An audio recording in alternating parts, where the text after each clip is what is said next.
Morning, South Africa. Good morning, Africa, and good morning, world. Welcome to the SAN. The SAN is an acronym for Summaries of South African Network, and today we're talking about how Marjorie Greene calls for Donald Trump's removal. This is an international summary. Now, guys, let's get to it real quick. Former Republican Congresswoman Marjorie Greene called for President Donald Trump to be removed from office under the 25th Amendment to the Constitution after the threat he made about destroying Islamic civilization if Iran didn't meet his demands. Greene says administration officials need to work to, and I quote, rein in Donald Trump as the ceasefire with Iran takes hold. Question is, didn't she see this coming when she supported Donald Trump's rhetoric in the past?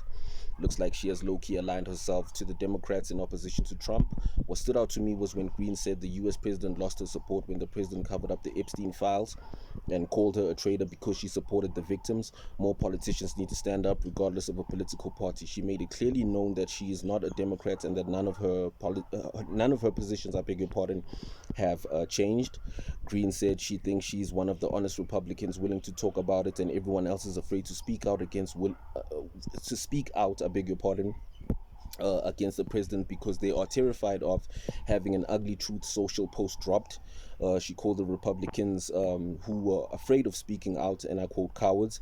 In conclusion, Greene said she was willing to call it out and speak out against this because she's willing to be honest and that it is not about aligning herself with the Democrats or Republicans. You got any opinions? Drop them in the comments below. Guys, thank you for tuning in. This is another episode of the SAN Summaries of South African Network, SSAN. I'm your host, China the South African. Like, comment, subscribe, and until next time, peace.